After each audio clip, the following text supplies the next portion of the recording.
Big day in Tustin as more than a dozen schools in the district there reopened today after being forced to close for in-person learning due to potentially toxic materials in the air following last week's massive hangar fire.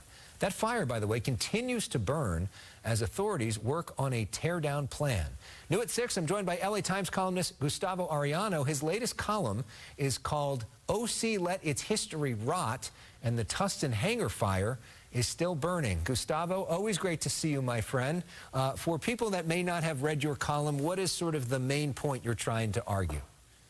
I give the history of the blimp hangars. There's two of them. There's a north one and the south one. The one that's burning is the north one. So these are beloved institutions or monuments, really, in Orange County to when they were built in World War II, when the area around it was the Tustin Marine Corps Air Station instead of the hipster housing that's going on over there nowadays. And the county and the city and the Navy basically let them rot. These are magnificent structures, some of the largest wooden structures of their kind in the world. And we see what's going on with the footage that the viewers are watching right now. Just it went up in flames, and to the point where the fire department or the firefighters are just saying, like, yeah, we can't do anything about it. Let it burn. Right, and now there's all this toxic air, literally, all over that forced school closures in the area. And you say that this is part of a larger problem, specifically in Orange County, when it comes to the past and what to do with it.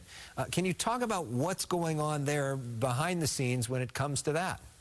Surprise, surprise, I criticize Orange County, but hey, I'm from Anacrime, so I can do it because I love the damn place. And here's the problem in Orange County. We love to romanticize the past. We have orange crate labels that we like to label as actual history, even though these orange crate labels with all the citrus groves don't show the Mexicans that were picking them. So similarly, like, we love to capitalize on our past, and that's the key point, capitalize. So the reasons why the structures have been abandoned since 1999 was because no one could figure out a way to make them money. Like, there was all these plans over the years, knock one down, knock both of them down, keep both of them, make one into a museum, make one into a military veterans resource center. I talked to a resident who lived right across the street from the burning one, and he said he went to an open house in 2012, and they said, oh, there's going to be duck ponds and there's going to be ice rinks, but no one could ever gather the money together to make it worthwhile. What does make money, though?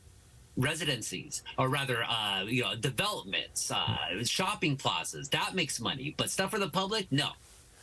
So just to wrap things up, if you had to sort of bottom line what we can learn as not only an Orange County community, but larger Southern California community about this fire and where we go from here, what is it? Treasure your monuments, because you never know when they're going to go up in flames.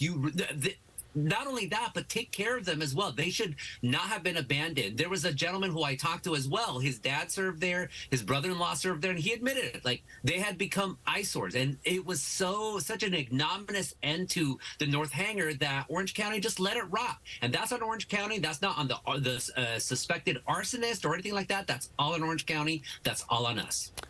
Tough week for some really destructive fires here in Southern California. Gustavo Ariano, thank you so much for your great writing. Of course, you can check out his work at latimes.com.